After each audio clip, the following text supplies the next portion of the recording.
Então, as três grandes religiões do mundo, os judeus, os cristãos e os islâmicos, todos dizem somos descendentes de Abraão. E eles estão separados, mas a história bíblica é que a maneira como essas três religiões podem se unir em uma é através do quê? Através de Cristo. Ok? Então, se Cristo é aquele que vai reunir os povos em um só e vai quebrar toda a barreira de separação, como é que ele faz isso? Bom, se você avança na própria história cristã, e agora a gente tem que trazer aqui a coisa para dentro do nosso quintal, a história da cristandade no mundo, ela foi uma história que começa... Eu não estou falando do cristianismo, há uma diferença, e eu sempre faço essa separação entre cristianismo e cristandade. Cristandade é o cristianismo cultural. O cristianismo são discípulos de Jesus. São duas coisas diferentes.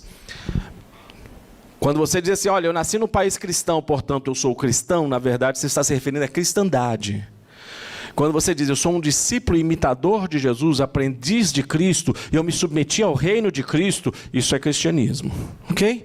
Então, quando nós olhamos para o movimento da cristandade, ela começa com o rei Constantino, com o imperador Constantino. Quando Constantino os cristãos tinham se espalhado por todo o império. Eles se espalharam porque eles estavam servindo pessoas de diferentes países, de diferentes culturas, pessoas que eram enfermas, que estavam morrendo, eles estavam cuidando dessas pessoas, e eles eram perseguidos, mas eles abençoavam, eles estavam servindo aqueles que eram seus inimigos, amando aqueles que os odiavam, e isso foi impactando a vida das pessoas, e essas pessoas queriam saber o porquê, e à medida que as pessoas iam se convertendo, você vai ter comunidades, por exemplo, onde escravos estavam se tornando os líderes nas igrejas, em que os seus próprios senhores eram os membros daquela igreja, onde meninos que eles eram usados como brinquedos sexuais dos seus senhores, porque os homens daquela sociedade, eles podiam fazer o que eles quiserem, tanto com as meninas como com os meninos. E eles eram vistos na sociedade como alguém sujo, destruído, apenas crianças.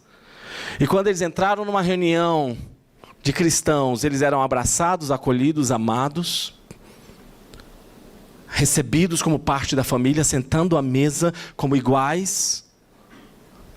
Quando meninas que não podiam fazer escolhas, e elas eram dadas, vendidas, entregues, naquele contexto, elas estavam podendo, junto com os pais, escolher com quem elas iam casar.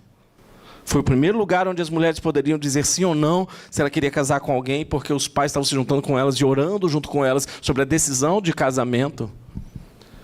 E essas coisas foram causando uma reviravolta naquele contexto, de tal forma que quando Constantino ele vai para uma guerra e ele tem uma visão, e ele vê uma cruz, e a cruz dizia, por essa cruz vencerás, e aí ele decide que a partir daí o cristianismo seria a religião oficial do Império Romano.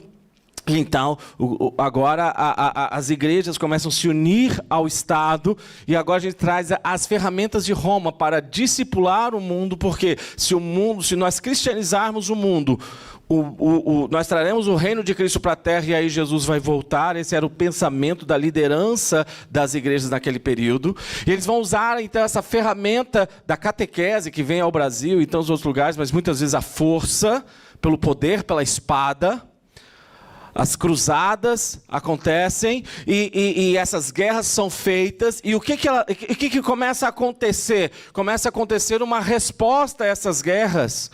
E o mundo árabe começa também a responder a essas guerras como? Também com a espada.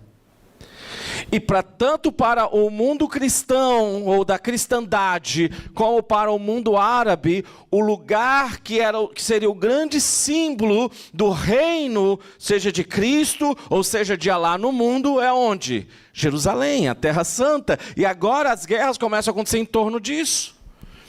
E aí é importante lembrar que no continente europeu, um grande sentimento antissemita, ou seja, antijudaico, foi crescendo através desse movimento de cristandade, em primeiro lugar.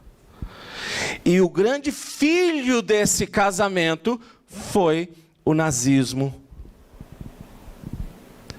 que causou o maior holocausto de judeus que a gente possa imaginar. Isso a gente precisa entender, o aval e a bênção de muitos líderes se dizendo cristãos. E é por isso que até hoje judeus associam o cristianismo ao nazismo. E aí se você responder, mas todos os cristãos pensaram nisso, você lê os livros de Bonhoeffer e você vai saber que não. Mas a cristandade europeia, na Itália, na Alemanha, em alguns outros lugares, compraram esse discurso. Mesmo entre protestantes.